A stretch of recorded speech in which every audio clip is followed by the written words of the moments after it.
भगवान से प्रार्थना करते हैं, विनती करते हैं कि हे मेरे मालिक, जो 3 रात्रि में वैसे तो हम नित्य प्रतिदिन आपको याद करते हैं और रोज़ नित्य प्रतिदिन हर प्राणी जितने भी भक्तजन हैं आपको याद करते हैं अपने जीवन को धन बनाने के लिए। मैं भी जो कुछ सुनता हूँ सीखता हूँ भगवान, अपने आप, अपने परिवार, अपने गांव, अपने देश के प्रति जो कुछ भी सत्कर्म कर रहा हूँ, सदैव आप ही की कृपा से सब कुछ होता है भगवान। आप ही के आशीर्वाद से हमारी मनोकामना सब पूर्ण होती है। परमात्मा रक्षा करो, रक्षा करो, रक्षा करो भगवान। आप मेरे हैं, मैं आपका हूँ। आप सभी देवी देवता के चरणों में मेरा कोटि कोटि प्रणाम। एक छोटी सी कथा सुनाता हूँ। जो प्रेम है, हर प्राणी के भीतर में जो प्रेम है, हम एक दूसरे से प्रेम करते हैं, सभी के ऊपर लागू होता है। माता पिता के ऊपर भी लागू होता है, पुत्र बहू के ऊपर भी लागू होता है, इष्ट मित्र सखा संबंधी जितने भी है सभी के ऊपर लागू होता है कि हम प्रेम करते हैं तो कैसे प्रेम करना चाहिए। संतों ने कहा है तन मन वचन और कर्म 4 चीज है जो हर एक इंसान में होना बहुत जरूरी है। यदि हम कर्म से किसी से प्रेम करते हैं तो जब कभी भी संकट आन पड़े तो हम अपने कर्मों से उसके साथ में खड़ा हो जाते हैं। कुछ लोग हैं जो वचन से प्रेम करते हैं, वचन से कहते हैं कि तन को चिंता नहीं करना, हम समय पे आ जाएगा, लेकिन जब समय आए तो इंसान के अगोरते रहो, काम नहीं बन पाए। तन से हम कईयों जन के अपने जीवन में देखा है कि आदमी तन से बहुत प्रेम करते हैं लेकिन मन से नहीं कर पाते हैं। कभी कभी हम किसी को जाते हैं दुखी में सुनते हैं तो कहते हैं मुझे बहुत दुख हुआ आपको बिस्तर पे लेटे हुए देख करके, लेकिन जब घूमते तो कहते हैं ठीक है अपने कर्म भुगत रहा ना। कहने के तथ्य है कि यदि आप किसी से प्रेम करो तो उदाहरण है हमारे श्री कृष्ण चंद्र भगवान और सुदामा की बहुत सुंदर कथा है जो हमें हर समय याद करना चाहिए। एक दिन गुरु चला गया है बाजार, सब लकड़ी काटने के लिए चले गए हैं। गुरु माता घर पे अकेली है। दुर्वासा ऋषि का आगमन हुआ। दुर्वासा ऋषि आकर के गुरु माता से कहता है कि इच्छा है कुछ भोग करने के, जो हमें भूख लगा है तो हमारी तरस को मिटाइए। तो माता ने कहा ऋषिवर थोड़े देर आराम कीजिए, रुकिए। गुरुजी गए हैं भोजन लाने के लिए और सब कुछ जितना है आज नहीं है लेकिन लाएंगे, जैसे तुरंत मैं बना करके आपके भोग लगा दूंगा। तो दुर्वासा ऋषि ने कहा नहीं, मुझे किसी जगह पे और जाना है, और तैयार होकर के जाने लगा। जब रास्ते से जाता है तो उधर से सुदामा आवे। जब सुदामा देखी से कि दुर्वासा ऋषि आ रहा है तो एक पेड़ के आड़ में जाकर के रुक गए। एक इसलिए कहा जाता है कि जब कभी भी कोई भी प्राणी अगर घर से कहूँ निकले है तो कौन वातावरण लेकर के निकले, क्या काम से निकले, कोई जाने नहीं है। तो हो सके यदि आप रुक जाओ अच्छा है। अगर आगे आ गया आप कहते हो कि भैया राम राम, अब उसके भीतर में यदि क्रोध लेकर के वो निकला है तो राम राम ठीक है उसके मुख से निकल देगा राम सीता राम, तो क्रोध के कुछ शांति हो सकता है। लेकिन कहने के तथ्य यदि भीतर से जब क्रोध है तो राम नाम प्रेम से नहीं निकलेगा, क्रोध में निकलेगा। तो कहने के तथ्य यह है कि यदि आप किसी के मार्ग में अगर चक्के में पड़ गए तो बात दूसरा है। यदि कोई जा रहा हो सके किनारे हो जा। तो सुदामा किनारे हो गया। उसी जगह पे दुर्वासा ऋषि खड़ा हो करके ये जो अभी हम लोग कौन सी बोले वीडियो कैमरा ना वीडियो कर लेवा जाए कि देखा जाए कि के कहाँ है कौन सी ना पूछ लेवा जाए। दुर्वासा ऋषि के पास दिव्य दृष्टि रहा, आग बंद करके खड़ा है कि देखी तो दुई कटोरी में भरा जो कृष्ण भगवान और सुदामा जब जाएंगे जंगल लकड़ी काटने के लिए तो पोहा जो ऊंची है जो माँ बचा करके रख दी। तो दुर्वासा ऋषि देखे बोले गुरु माता हमसे झूठ बोली कि कुछ भोजन नहीं है, लेकिन बोले जो कोई भी अब इसके ग्रहण करी तो जिंदगी भर के लिए कंगाल रही। इतना बात बोले है, सुदामा किनारे खड़ा होके के सुने, चला गए। सुदामा इस गुरु माता को लगे कुछ क्या करना है, तो फिर कृष्ण जी भी आएंगे, बोले चलो बोले जंगल से कुछ लकड़ी लेते आवा जाए भोजन के लिए। सुदामा और कृष्ण दोनों रास्ते में जाए हैं, काम करके लकड़ी जो भोजा बांध ली ने, अब उधर से लौट के आवे हैं। मित्र ऐसा है कि अपन मित्र के ऊपर दुख नहीं जा पावे, क्योंकि जो खाने वाला चीज रखान है उसमें श्राप लगा है कि जो कोई भी खाई ग्रहण करी कंगाल हो जी। तो सुदामा पीछे पीछे अपन ला खाई लिस। तो कृष्ण बोले, सुदामा बोले हमार भाग कहाँ है, बोले हमें दो, हम भी खाए ली। बस सुदामा हाली हाली कृष्ण ने भी भाग खाए शुरू कर दी। सुदामा के दौड़ावे है कृष्ण जी, लेकिन सुदामा वो लीला तो कृष्ण भगवान स्वयं जाने हैं, लेकिन ये लीला हम लोग के सुनावे के लिए है कि प्रेम करो तो जैसे कृष्ण सुदामा ने किया। सुदामा ने कृष्ण को वो ग्रहण नहीं करने दिया, खुद खा लिया, और इसीलिए कृष्ण भगवान सब जाने कि सुदामा कितना दुखी रहा। लेकिन भंडार ऐसा भारी से कृष्ण भगवान की सुदामा कभी सोच नहीं सके। लेकिन सुदामा के जब सब कुछ प्राप्त हो गए, से लंबी कथा है, सुदामा के जब सब कुछ प्राप्त हो गए, सुदामा के लिए वो सुख नहीं है। बोले जितना दुख में प्रभु हमें याद आवे उतना सुख में नहीं आवे। याद करना इस बात, दुख में दुख हम के मिले कि याद हो जाए भगवान, और अगर सुख में याद करते हो तो बहुत आनंद की बात है। कोई अगर सुखी है और भगवान के याद करे कि सुनित सुबह शाम अपने मन में कि हे भगवान सूर्य उदय हो गया, कर्म करने के तत्व हूँ, जा रहा हूँ, हमारी घर द्वार, हमारा परिवार, हमारे बच्चन की रक्षा करने वाले आप है, और अपने कर्म में लग जा, संध्या के समय भगवान के धन्यवाद दे दो। ये बहुत जरूरत है, हर एक प्राणी के इस कार्य को करना है। इसीलिए हम जीवन में आए हैं। इस धरती पे हमारे आने के लक्ष्य क्या है? संत कबीर ने कहा कि सुखिया है संसार, बहुत सुंदर से गावे, सुखिया है संसार खाए और सोवे है।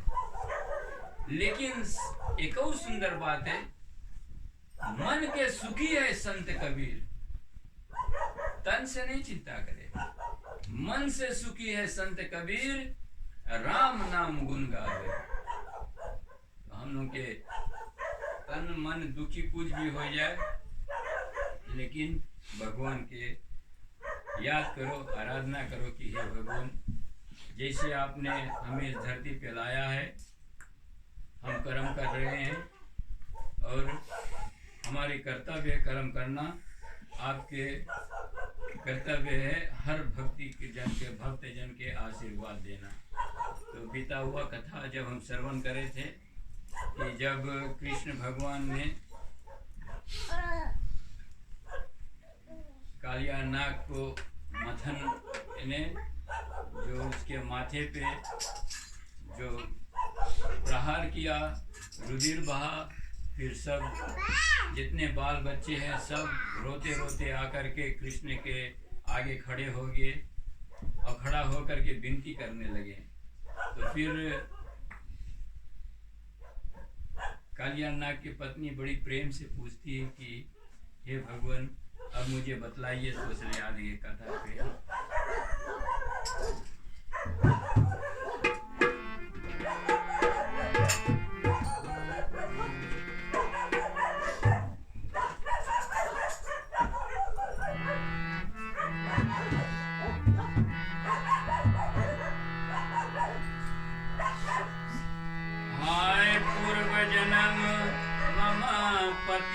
किए, कौन तब जग आधार कन्हैया, कौन तब जग आधार, कई सब पाखी दया, तन अभिमान विचारे आदि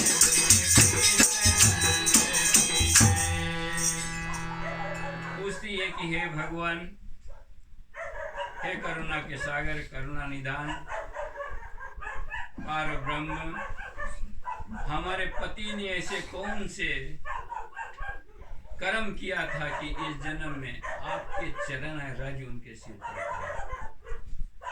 कौन ऐसा कर्म। आज आप थोड़ा देर के लिए सोचिए कि आप लोगों के कर्म में एक पुण्य जगह है कि ये अष्टमी में आप लोग तैयार हैं। जो बहाना बनाने वाले हैं उसके भगवान कोई ना कोई रास्ता से बहाना बना करके, तुम आज नहीं दिल करे रह जाएंगे तो कोई ना कोई रास्ता निकल जाएगी, यहाँ चलो आइए द्वारी पे कोई आएगा।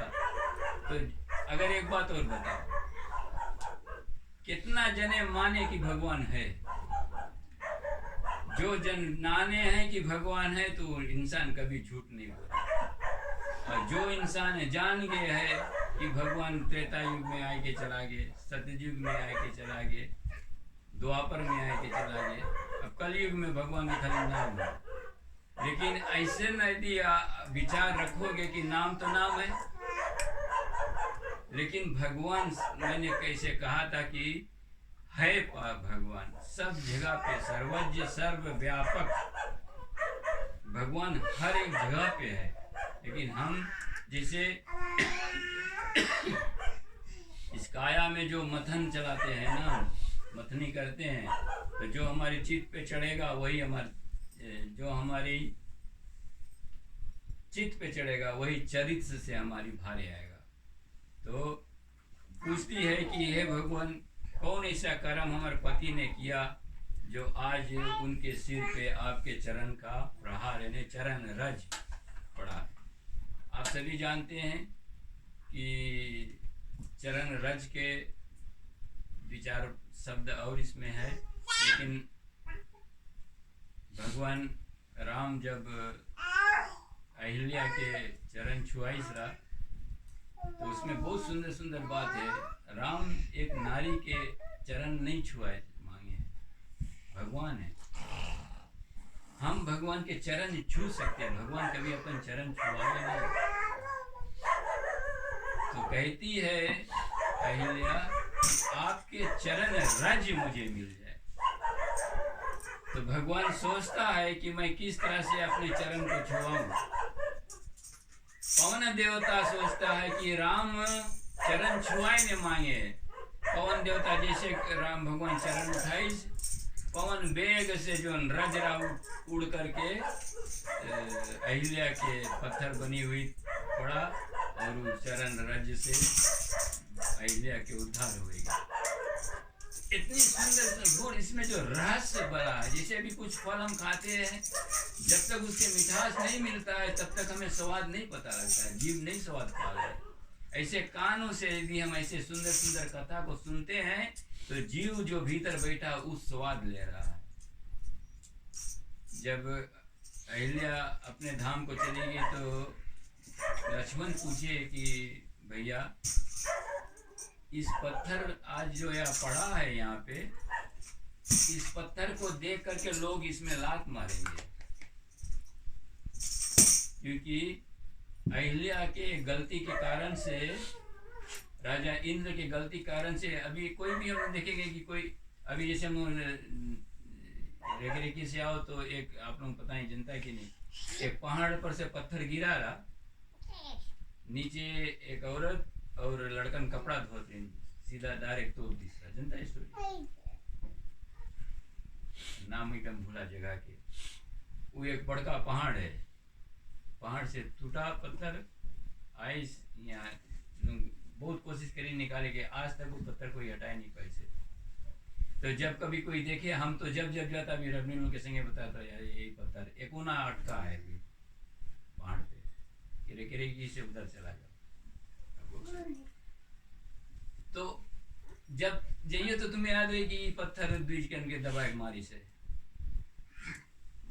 तो बोले ये पत्थर के बोले भगवान बोले जब कोई देखी तो बोली अहिल्या के पत्थर बनी रही। तो राम बताया बोले नहीं, बोले इस पत्थर के बोले मैं ऐसे कराऊंगा कि लोग खोजेंगे इसके। राम भगवान अपने चरण फिर अहिल्या के ताड़ने के बाद में उस पत्थर को लात से ढकेला, ऐसा पत्थर से बालू है,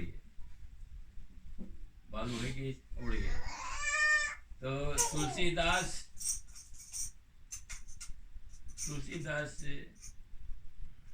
किसी से बादशाह ने पूछा, बोले आप लोग गणेश भगवान के बोले हाथ जोड़ता, बोले हाँ, बोले तो बोले हाथी भी जाए बोले उसके भी हाथ जोड़ता है, बोले हाँ, बोले तुम उनकी पूजनीय है। तो बोले हाथी नहाए के बाद में फिर बालू का अपन पीठी पे छींटे, हाथी नहाए ले, नहाए के बाद में जब निकले हैं बाहर तो बालू उठाए के अपन पीठी पे छींटे। जब कभी कोई तुम्हारे धर्म के नीचाई करे मांगे तो कुछ कुछ ऐसे चीज निकाल निकाल के रखे रहे। तो रहीम एक इस्लाम धर्म के था, रहीम तो हम एकदम दिमाग से निकला, तुलसीदास की बादशाह अकबर और बीरबल के कुछ समझ में नहीं आया, भुला ही है। तो पूछे है तो बताए, बोले हम बिहान बताएगा। रहीम बोले बिहान नहीं, आज बताओ। बोले आज हम बताता। रहीम इस्लाम धर्म के आदमी बतावे, बोले वो वही चरण रज खोजे है जो अहिल्या के तारी से कि हमारी पीठ पे भी पड़ जाए, हमारी पीठ पे भी पड़ जाए तो हम अभी तर जाए। इसीलिए बोले हाथी है जो सूर से उठा करके अपने ऊपर बीगे। चरण रज भगवान के ऐसे गुरु के चरण रज मिल जाए तो जही गिरी चरण देते ना चले गए तुरंत पताल तरंत है ना। तो ऐसे ऐसे ढेर सुंदर सुंदर बात है। चलो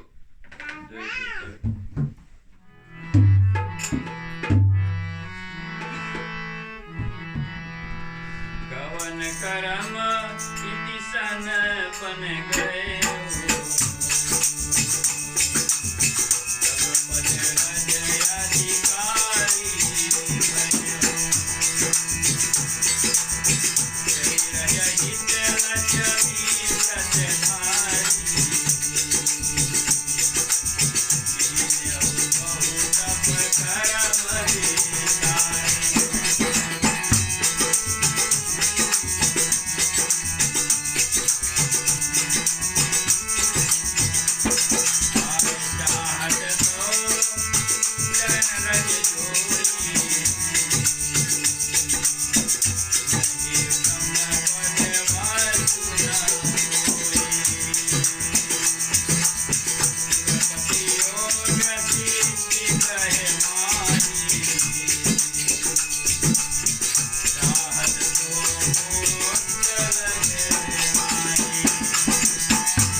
कि कौन कर्म इति संग बन गए हो, कि कौन ऐसा कर्म था मेरे पति के जो बन गए, तब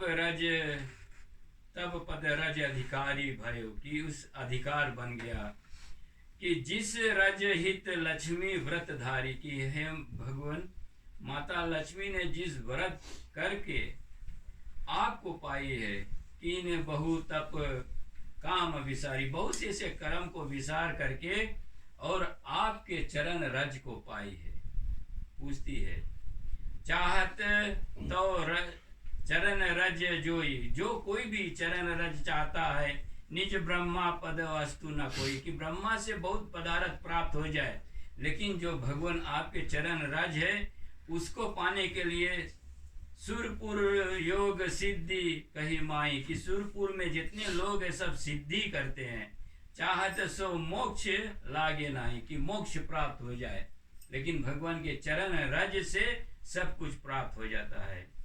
जग पुरुष दुर्लभ रज जोई, लही तम गुण विधि अधिक सोई, कि भव सागर इच्छा जिन लागी, जीवत मम इच्छा फल पाई।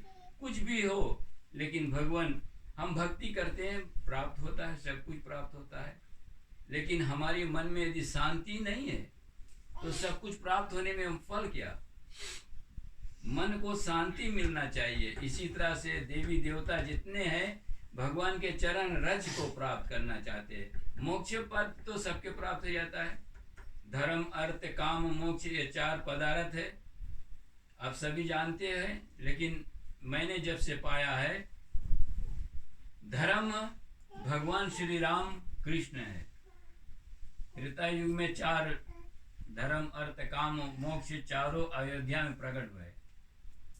धर्म भगवान राम है, काम लक्ष्मण है, कामना को त्याग करके पत्नी और लैसन पत्नी जो उर्मिला पति के बस में नहीं, पति के उर लागी, कि उसके प्रति प्रेम इतना था कि वनवास 14 वर्ष की, जाओ मेरे पति मेरे भाई के अपने बड़े भाई के साथ में रहो, कामनावश।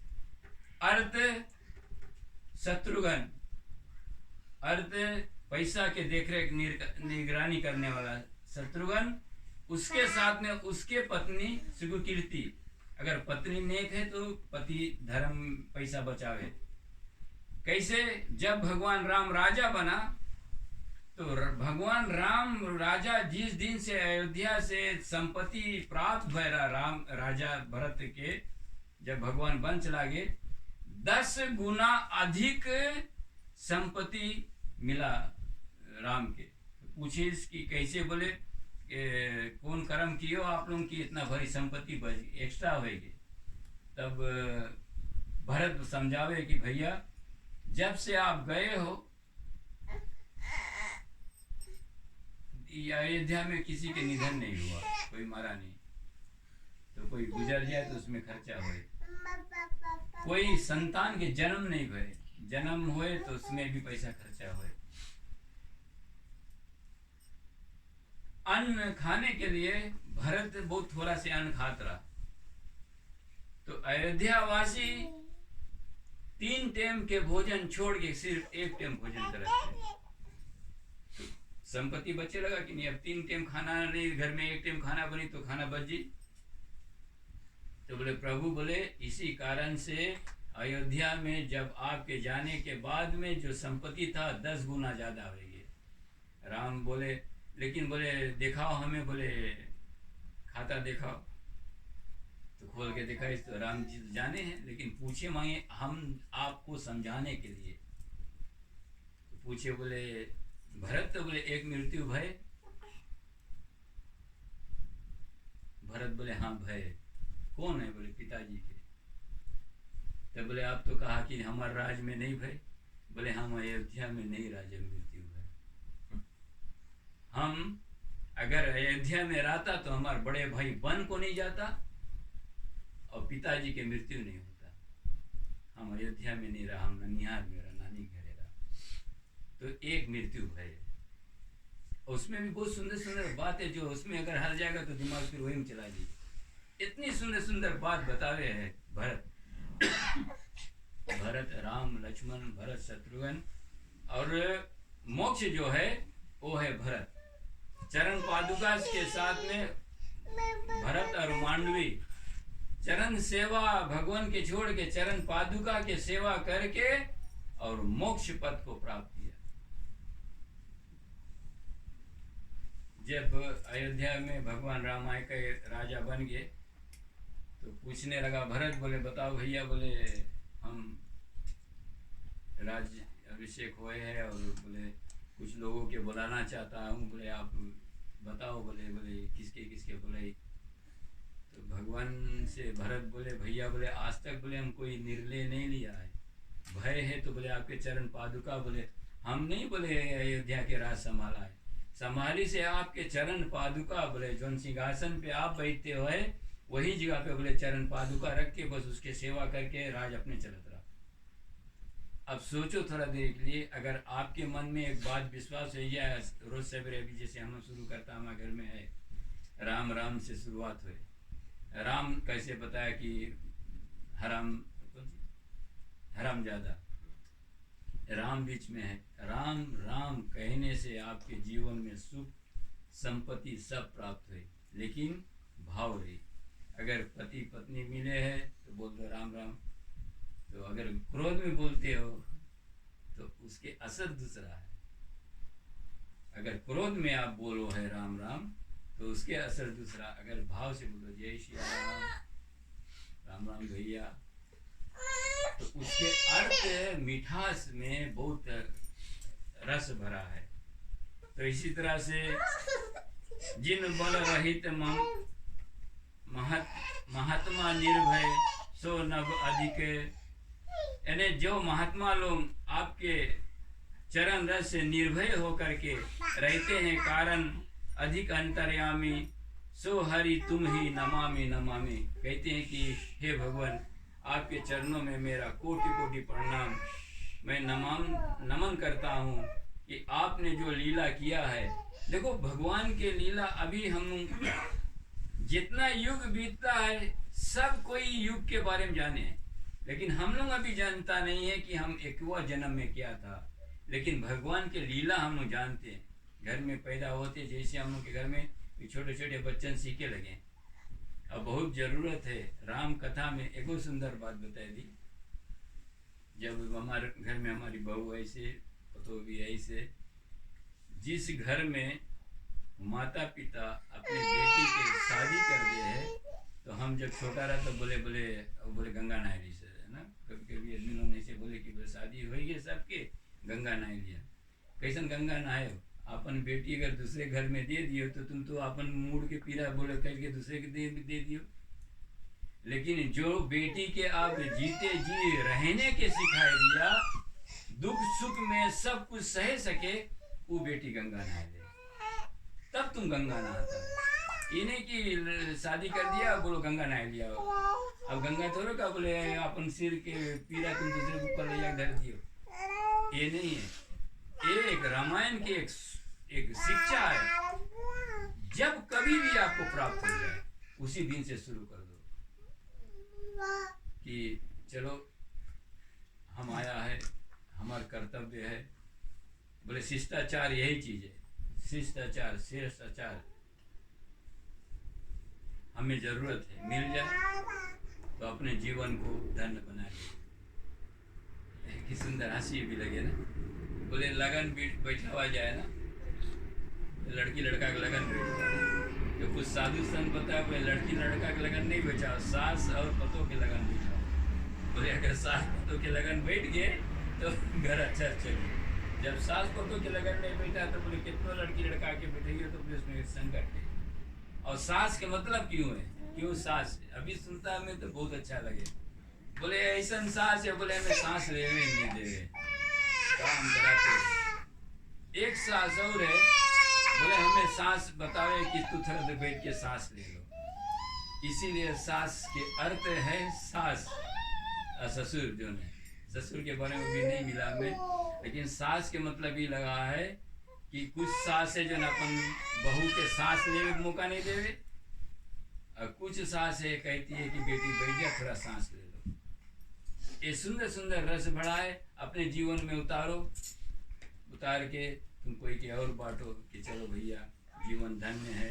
इसी तरह से कथा को हम विराम देते हुए चलो हवन हगियारी कर लो।